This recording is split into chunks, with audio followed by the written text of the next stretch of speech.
बंगाल भारत का ऐसा राज्य जहां महिलाओं को देवी के रूप में पूजा जाता है। वहां एक महिला के साथ ऐसा घिनौना दिल दहला देने वाला कांड होता है जिसके बारे में सुनकर आपकी रूह कांप जाएगी। Expressing his concern over women's safety with respect to the Kolkata rape and murder case. Kolkata rape murder case. Rape and murder case.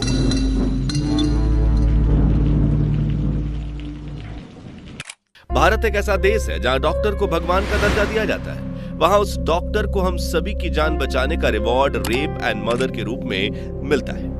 सभी क्रांति और साहित्य की धरती रही बंगाल की धरती पर न्याय मांगने के लिए सैकड़ों की संख्या में सड़कों पर उतरे स्टूडेंट्स के साथ लाठीचार्ज करके वाटर कैनन का यूज करके उन्हें प्रदर्शन करने से रोका जाता है। जी हाँ, हम बात कर रहे हैं कोलकाता रेप मर्डर केस की, जिसकी खबर और निर्दयता ने पूरे देश को दहला कर रख दिया था। हर बार देश की राष्ट्रवादी सरकार को बात बात पर घेरने वाली विदेशी फंडिंग पर पलने वाले यूट्यूबर्स और पॉलिटिशियन के मुंह में से संवेदना का एक शब्द भी नहीं निकलता है।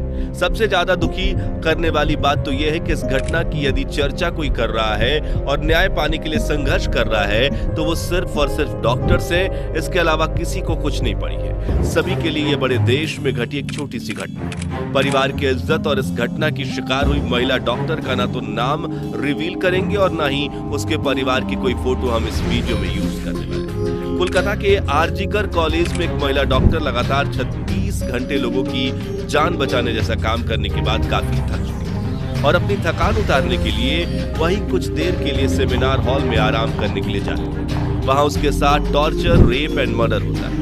पोस्टमार्टम रिपोर्ट में साफ तौर पर लिखा है कि उसके मुंह से खून आ रहा था, उसकी वेजाइना से खून बह रहा था, उसके शरीर का एक भी हिस्सा ऐसा नहीं था जहां कोई इंजरी नहीं थी और कई जगह उसके फ्रैक्चर्स भी थे। महिला डॉक्टर के दोनों पैर को चीर दिया गया था। उसके दोनों पैरों पर 90 डिग्री एंगल पर मिले थे। ऐसा तभी संभव है जब पेल्विक ग्रिडल टूट जाए, लेकिन पेल्विक ग्रिडल आसानी से टूट नहीं सकता। उसकी आंखों से खून बह रहा था क्योंकि उसके चश्मे को तोड़कर उसकी आंखों में डाल दिया गया था। ऑटोप्सी रिपोर्ट में कहा गया है कि डॉक्टर के स्वाब में उन्हें 150 ml वीर्य मिला है, जिसका मतलब था कि महिला के साथ रेप नहीं बल्कि गैंग रेप हुआ है। लेकिन बंगाल पुलिस का कहना है कि उसके साथ गैंग रेप नहीं हुआ। यदि बंगाल पुलिस की बात को सच माने तो उसकी योनि में इतना वीर्य कहां से आया? एक व्यक्ति इतना वीर्य स्खलित नहीं कर सकता। मतलब यही है कि बंगाल पुलिस भी ममता बनर्जी के दबाव में आकर केस को पूरी तरह से कमजोर करके मात्र एक छोटी सी घटना दिखाना चाहती है। ये सब सुनकर आप अंदाजा लगा सकते हैं कि कितनी बेरहमी से उसे मारा गया था। क्या 36 घंटे इंसानों की जान बचाने का फल पाशविकता से मिलता है? पशु भी इतना बेरहम और निर्दयी नहीं हो सकता, इसलिए मैं इसे जानवर जैसा काम नहीं कहूंगा। लेकिन सवाल वही है कि क्या पुण्य का फल इतना बेरहम होता है? मानवता तब और ज्यादा शर्मसार हो गई जब कॉलेज प्रशासन ने केस को बंद करने के लिए हर संभव कोशिश की, तो वहीं कॉलेज के डॉक्टर के माता पिता को धोखे में रखा गया। उन्हें बताया गया कि उनकी बेटी का मर्डर नहीं हुआ बल्कि उसने सुसाइड किया है। इस केस को पूरी तरह से सुसाइड बनाने के लिए एविडेंस तक को डिस्ट्रॉय करने की कोशिश की गई। सोशल मीडिया पर कहीं तो ये भी सुनने में आया कि इस घटना के बाद सेमिनार हॉल के ऑपोजिट रेनोवेशन का काम भी शुरू हो चुका था ताकि एविडेंस को कंप्लीटली डिस्ट्रॉय किया जा सके। यहां तक कहा गया कि डॉक्टर की मानसिक स्थिति ठीक नहीं थी। यह सब तब सामने आया जब डॉक्टर्स न्याय के लिए सड़कों पर उतरे और स्टूडेंट्स ने ममता सरकार के खिलाफ प्रदर्शन करना शुरू कर दिया।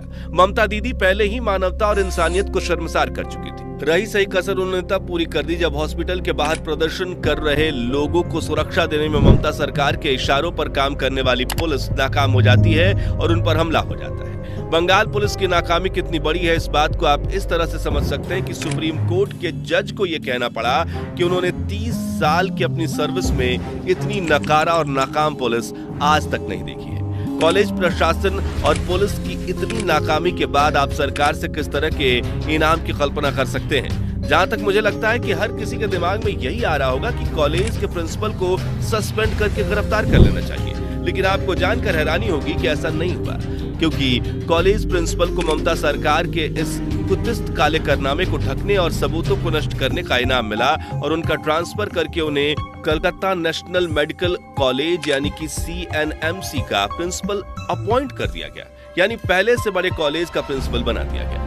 ममता दीदी के इस कारनामे से तो यही लगता है कि यह कांड ही बंगाल मुख्यमंत्री की निगरानी में हुआ। तभी आरोपी डॉक्टर्स को प्रमोशन के नाम पर रिवॉर्ड दिया जाता है। मेरा सवाल उन यूट्यूबर्स से है जो हर बात पर कुकुरमुत्तों की तरह वीडियो बनाते रहते हैं और राष्ट्रवादी सरकार के खिलाफ माहौल बनाने का काम करते हैं, जबकि इस बार उनके मुंह से एक शब्द भी नहीं निकला। ना ही केजरीवाल और उसकी पार्टी ने इस पर कुछ कहा है, ना ही लड़की हूं लड़ सकती हूं कहने वाली प्रियंका गांधी भी बंगाल का रास्ता भूल जाती हैं और राहुल गांधी के देश में तो बंगाल आता ही नहीं है। क्या आपको भी लगता है कि इस केस में बंगाल सरकार का पूरा हाथ है? ममता दीदी के मंसूबे क्या हैं ये तो कोई नहीं जानता, लेकिन कहीं ना कहीं मुझे उनकी धमकी में एक धमकी और भविष्य की साजिश नजर आती है। जब वो कहती है कि अगर बंगाल जला तो Delhi, UP, Assam, north east भी जलेंगे, यानी वो पूरे देश में हिंसा फैलाने का अपना पूरा रोड मैप तैयार कर चुकी है। अगर ऐसा नहीं होता तो ममता दीदी ऐसी धमकी देने के बजाय डॉक्टर्स को न्याय देने की कोशिश करती, लेकिन ऐसा कुछ भी उन्होंने नहीं किया है। यही डॉक्टर के पक्ष में लिखने वाले डॉक्टर्स को भी नोटिस भेजे गए। Kolkata police has sent notice to 2 doctors। मतलब अब न्याय की मांग भी नहीं की जा सकती। पूरे देश में न्याय की यात्रा करने वाले राहुल गांधी जी अब बात न्याय की हो रही है तो आप कहां गायब होकर बैठे हैं? बंगाल अभी पाकिस्तान नहीं बना है, बल्कि वो अभी भी अखंड भारत का अभिन्न हिस्सा है और वहां जाने के लिए आपको किसी वीजा पासपोर्ट की जरूरत भी नहीं है। ऐसे में आपकी न्याय यात्रा का औचित्य क्या रह गया है? बात में इंसाफ की बात करने वाले ध्रुव राठी ने न्याय की बात नहीं की, बल्कि उन्होंने ये सिद्ध करने की कोशिश की इस घटना के पीछे बीजेपी का हाथ है और वो ही बंगाल को जला रही है। मोदी जी में इन्हें बिना कुछ कहे ही डिक्टेटर नजर आ रहा है, लेकिन सब कुछ करके और सारी स्थिति आंखों के सामने होने के बावजूद भी ध्रुव राठी जी को अभी तक ममता दीदी में डिक्टेटर नजर नहीं आया है। दोस्तों, आपको क्या लगता है कि मोदी और ममता दीदी में डिक्टेटर कौन है?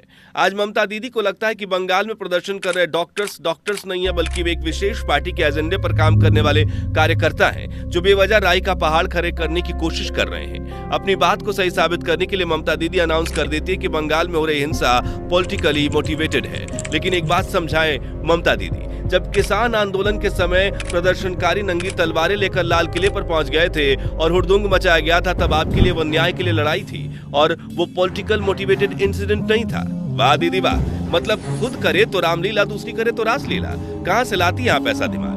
जब किसान आंदोलन के समय प्रदर्शनकारी लाल किले तक पहुंच गए थे तो मोदी सरकार ने प्रदर्शनकारियों पर कोई कार्रवाई नहीं की थी, तो भी ध्रुव राठी ने उन्हें डिक्टेटर बना दिया। और आज न्याय की मांग कर रहे प्रदर्शनकारियों पर लाठी डंडे बरसाने वाली ममता दीदी ध्रुव राठी के लिए डिक्टेटर नहीं है। जब किसान आंदोलन के समय सरकार ने सड़क को सील किया था, तब राहुल गांधी, केजरीवाल, प्रियंका गांधी और यहाँ तक कि निष्पक्ष रहने की कसम खाने वाले ध्रुव राठी को यह सब लोकतंत्र की हत्या और मोदी का तानाशाही रवैया लगता है। लेकिन जब प्रदर्शनकारियों को रोकने के लिए ममता बनर्जी हावड़ा ब्रिज पर बिल्डिंग लगा देती हैं और बैरिकेड करके रोक देती हैं, तो किसी को भी लोकतंत्र की हत्या नजर नहीं आती और ना ही किसी को ममता दीदी में डिक्टेटर दिखाई देता है। मतलब ये सब देश को तोड़ने की कोशिश करने वाली ताकतों के पक्ष लेते हैं और उन्हीं के प्रोपेगेंडा को आगे बढ़ाने का काम करते हैं और इनके चूसने के लिए हड्डी वहीं से फेंकी जाती है।